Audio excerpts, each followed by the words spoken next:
Hey, what's up, everybody? What's going on? So man, well, we about to get busy. It's a beautiful time of the year.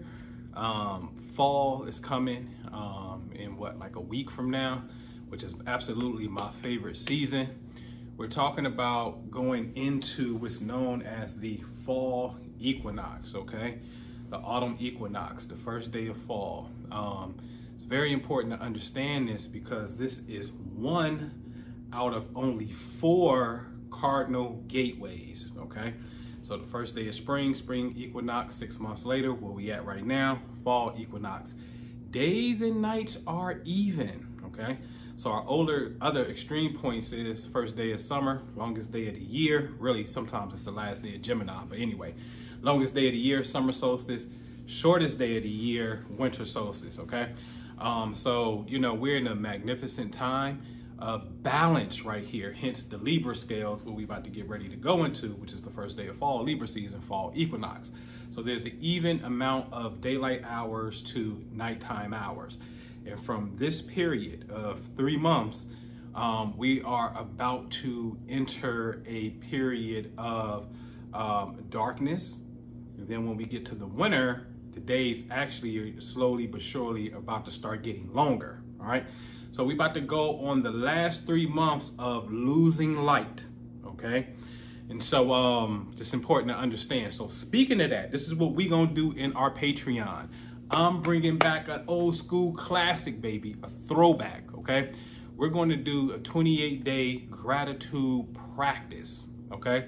28 days of gratitude that's going to start on the equinox day, which is Saturday, September the 23rd. We're going to get together like at 8:30 p.m. Eastern, and we are going to get into our practice for 28 days. In fact, I'm going to go back because I first started this in 2013, 10 years ago, okay? And so I'm gonna go back. Hopefully I get Justin, maybe he see this video, he'll comment. Naima, the Bayou Oracle, I hope she'll see this, my beautiful chef, celebrity chef at that, all right? Amara, hopefully she'll see this. And many other people who was with me in 2013 who got on the gratitude journey and saw some experiences, some changes in their life. I can remember offhand, if I'm not mistaken, I believe Naima had back pain. And just from doing gratitude practices, her pain went away, okay? So hopefully, you guys, if y'all see this, comment below so people can understand the power of positive energy. Collective positive energy really increases everybody's energy, okay? And so that's the theme, that's what we getting on. Only thing you gotta do is what? Join the Patreon. It's only 15 bucks, all right? 28 days of gratitude. And then guess what? On our last week, because we're gonna start on a Saturday. So the last Sunday of our last practice, okay, so which is what, like our last 6 days of the practice, my brother Minister Jew coming up, and he's going to do a butterfly effect challenge for 21 days, journaling using red and blue light. I ain't gonna even get into the science of that. In fact, hopefully we edit this video, I'm gonna show you how in one room where I sleep, blue light. In the other room where I work, red light, okay? And so I'm gonna show you, this is really, really real, okay? So anyway, what's gonna happen is we're gonna get you ready for the gratitude, open you up, right? So you can have this abundance of positive energy going, get your mind right, get your whole state right. And pretty much on your 21st day, which is gonna be your last week, you're going to get ready to journey for another 21 days, getting specific about your thing, okay? So this is going, I'm telling you, listen, we got so many testimonials. I'm not bullcrapping. I stopped counting when we got to like $2 million in testimonials. And I promise you, we got over $5 million in testimonials. But again, I've been showing you, we've been doing this work, this specific work of gratitude for over a decade now, okay? So join it, all right? Now, so let's talk a little bit about, where we gonna start at first? Let's talk about astrology, okay? The way that I teach it, which, you know, I call it what? I call it Gudingmin Tia Tong Ping Hong Dao, right? Which translates to fixed gate, the way of heavenly balance. Time out. Let me tell you this. So I got an acupuncturist, right? And she's also a Qigong teacher and Tai Chi teacher.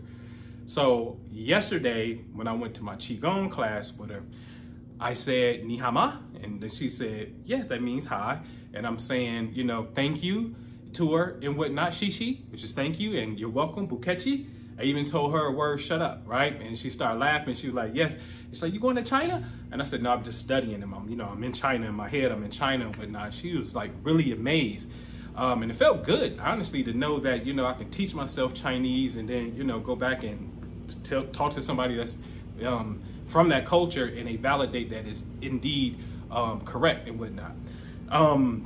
And so anyway, that's very important to understand that simply because it is a beautiful ancient culture that really deals with consciousness and our health as it connects to cosmic alignment. I'm like, I already do that. I just didn't have the health component down as far as the general practice and whatnot.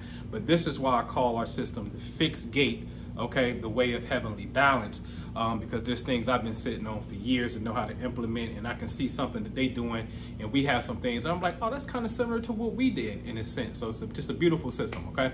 So anyway, when we look at the zodiac, I'm going to share it from a perspective that is fairly fresh, okay? And I need you to really understand this, okay? Because the people who, you know, I could teach you astrology, that's no problem. In fact, if you want to learn, we probably I think we're going on week 5, if I'm not mistaken.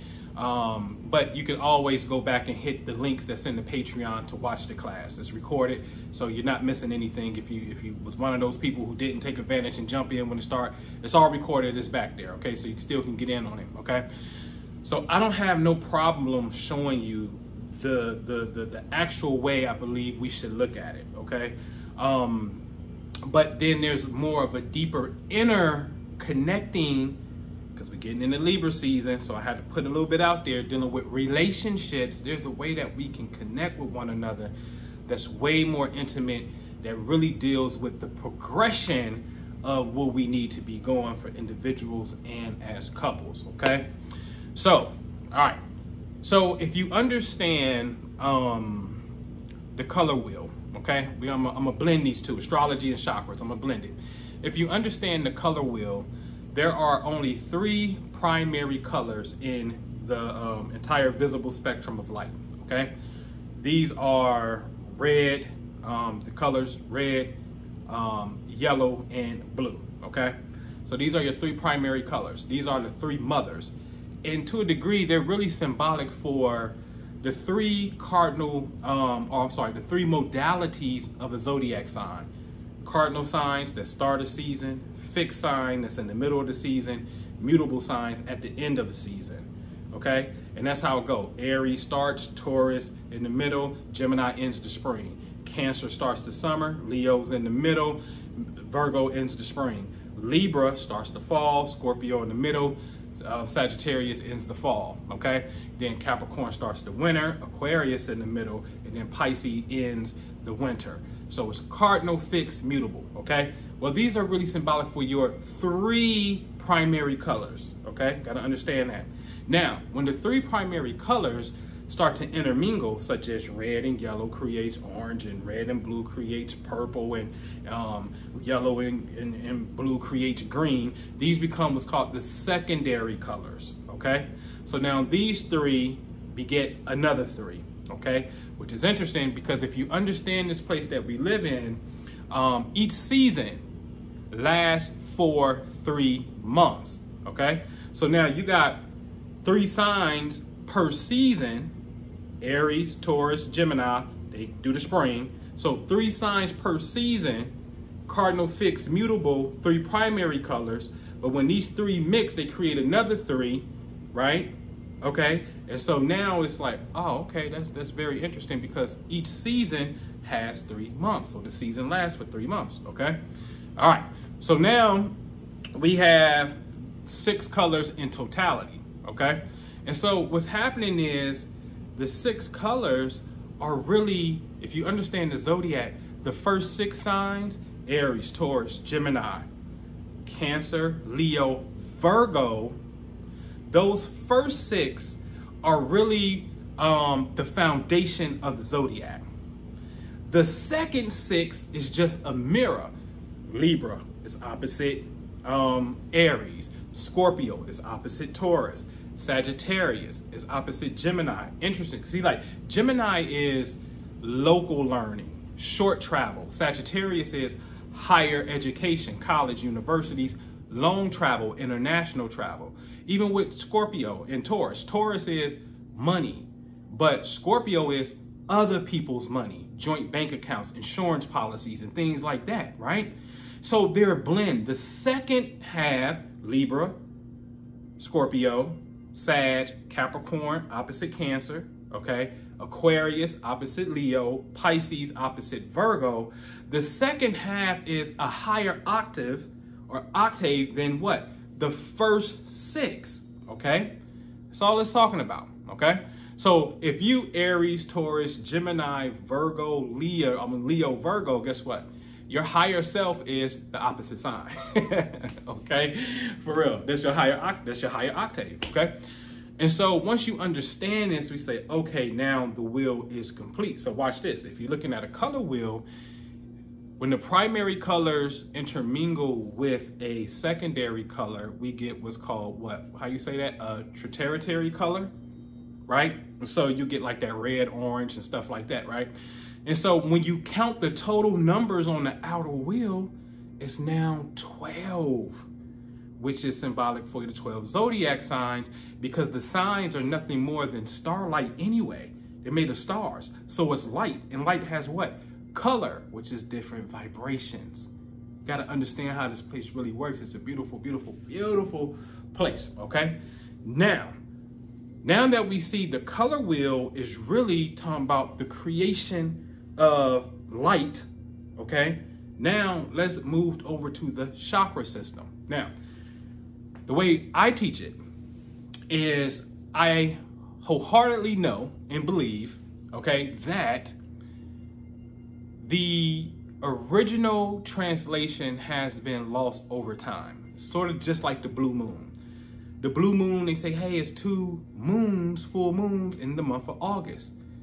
But if you look at lunar calendars where you're paying attention to the moon's position, meaning what constellation is in, okay? The moon's position to the constellation don't care about the month, we call it. So as I showed before in 2013, we saw that, hey, there was a 0-degree full moon in Aquarius in July of that year. And then in August that year, there was another full moon about 28 degrees Aquarius, right? So you had 2 full moons in Aquarius. And so that's really the blue moon, right? Talked about this before in a previous video. Okay, and so 2 full moons in 1 month, it's easy for that mistranslation to happen, okay? And what has happened against the chakra systems, you have to ask yourself a question. Is man and woman, or are man and woman the same being? No, we're not. Not anatomically and not physiologically. We're not the same, okay? We know this. All right, cool. So then what exactly is the chakra system? Is the chakra system some abstract system, or does it really pertain to a particular bodily system in the body? Well, in the Hindu aspect of it, and even, getting into the yoga aspect, and even going over to the Asian aspect of the Tao, they understand that the chakra system is symbolic for the endocrine system, which represents what? The chemical messenger system of the body, okay? Now, think about this. Is the heart in the center, or is it more to the left? See what I'm saying? And so it's more to the left. The heart is not even centered. So what's happening is, when you understand the endocrine system, pineal gland, pituitary gland, right? Thyroid gland, thymus gland in the middle. Thymus gland, come down to the adrenals, right? Then you come down to the ovaries for a woman, and then the testes for a man. If man and woman are not the same being, right? If you look at it, because we're not watching, just really pay attention. The woman does not have any endocrine glands that sits below the waistline, but the man does, okay? And so I'm like, wow, now this is interesting. So that technically makes us have 6 each, right? So the man will have a base because he has something that's below the waistline, his testicles, okay? But he wouldn't technically have something at number 2 because there's no energy. Like if we're going to line up, see, this is the thing. Science has to match spirituality. And that's what I believe I do, and my brother, Minister Jew, we do that greatly. This ain't about being too analytical and too abstract and aloof. This is about understanding the perfect blend. Joe Dispenza always says, and I agree, science is the contemporary language of mysticism. So these abstract mystical terms have a scientific phenomenon. They're the same thing. The question is, do we know how to marry the two? You understand? And so when you look at the woman, okay, technically, again, I repeat, she doesn't have anything below the waistline, and the man doesn't have anything right there where the ovaries would sit. So now let's just say technically we got 6 chakras each. I find that ironic because there's 6 colors in the visible spectrum of light. Red, orange, yellow, green, blue, violet. Did I miss anything? Red, orange, yellow, right? Green, blue, violet. There's no indigo. In fact, Isaac Newton was infatuated with the number 7 in indigo, and he created that and put that inside of this new thing, and everybody 777. But the Bible, not saying this is the be all end all, but it's a book of wisdom, said man was created on the what day? The 6th day. Interesting. 6. So the 6 chakras in me, the 6 chakras in her, we marry this together. We make what? The 12 signs of the wheel. You understand what I'm saying? So now science is matching up with mysticism. You understand what I'm saying? And so, you know, it's a beautiful thing when you understand it, but we have to stop being parrots of information. So this is why, like, if I read a book and, you know, beautiful book, The Light Shall Set You Free. And it's one of those books, like, where they say they're getting a channel from, you know, these beings from a different dimension. But the channel says, you know, the 7 days of the week correspond to the 7 colors in the rainbow. That's a human. That's not a channel. Because there's no 7 colors in the visible spectrum. Really think about that. You mean to tell me you think you see something between blue and violet? No, you do not. And when you look at the color wheel, it shows you how colors come into creation. Okay? And so we have to stop being parrots of misinformation, because just like the blue moon, these original things get lost in translation. Okay? And then we got to put it back together. All right. So anyway, I digress off that. So now let's move into, so we know what the chakras are. Okay? Man and woman, we have different ones. Now, here's the thing. It's something that we do over here in the Patreon. All right. Now, again, I got an external science. Got no problem with that. But then I got an internal science that's just for a select few. There's certain papers and certain books that we have to read. And there's a certain style, philosophy of Tai Chi, which simply moves the marrying of the yin-yang energies ultimately inside of us. And guess what? You can tell how good you are with your male-female energies based off the position of certain planets in the sky when you were born. Did you know that? Seriously. And you can tell the relationship between your mother and father by looking at the time you were born, looking at your birth chart and seeing how well the male-female energies coalesce with one another at the time of your conception. That tells us this, okay? And so it's very real. It's a very special science. But there's an external science, and then there's an internal science, okay? That's more of an intimate science in that sense, all right? Because we're in America and we just got to be grown. This is a path where I believe a lot of us, we desire love. This is not a place where we celibate like that, okay? So we desire love, and there needs to be a path for lovers that understand the higher principles, and this is what this path is, okay? But you have to undergo certain things. So Tai Chi is one of those things that we practice. Obviously, Qigong is something that we practice, but we practice a certain philosophy, a certain branch of Tai Chi. Why is that important? Because the energies are ultimately residing inside of the body, within the mind, within the heart, within all of the nerves, just the entire body. So the Qi, which means energy, the vital life force energy, we have to properly cultivate it and allow it to flow.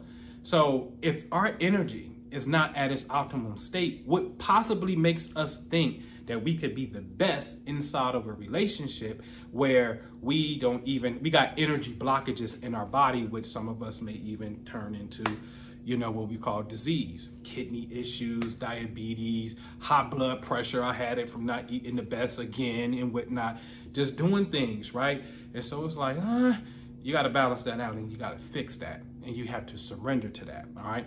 So there's things that we're absolutely doing if you want to get more into the internal alchemy things. The external is there. We can do that all day.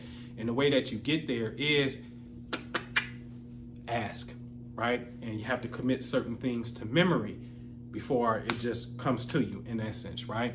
And so we call this long kwai, right? Long kwai, say it with me. Long kwai, right? Long kwai simply means dragon heart, okay? Long kwai shijan means practice. Long kwai shijan, dragon heart practice. Dragon heart practice simply means giving yourself the courage. Giving yourself the courage, because it's always going to start there. This is not any path that you embark on. You have to have courage to sign up and do it, and which comes to a degree to a level of faith that has to be in there. A level of trust have to be in there. Ultimately, surrender has to be in there, okay? And so, yeah, all right? And so I wish, man, listen.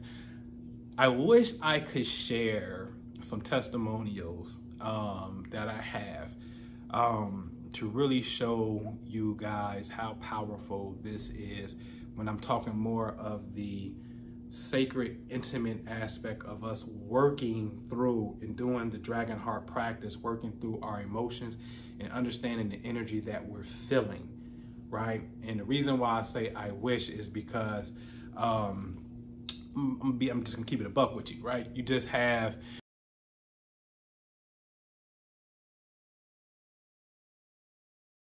I tell you that there is a beautiful thing going on.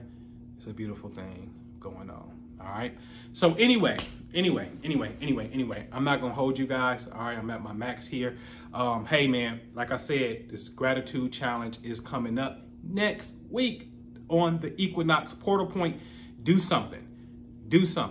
And see, there's another thing we about to do. I told y'all we did a Venus bath, but we about to do it again. Actually, 2 more times because there's a certain alignment. I am telling you, I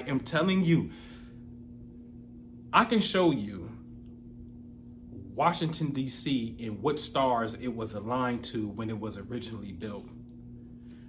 Nobody ever talks about any planets in the sky in alignment with stars. They just tell you, oh, it's a full moon. Oh, the sun and Jupiter are aligned today. They'll tell you that, planet on planet. It's always planet on planet, right? Or some moon phase, super moon, full moon, whatever. They never tell you about planets and stars.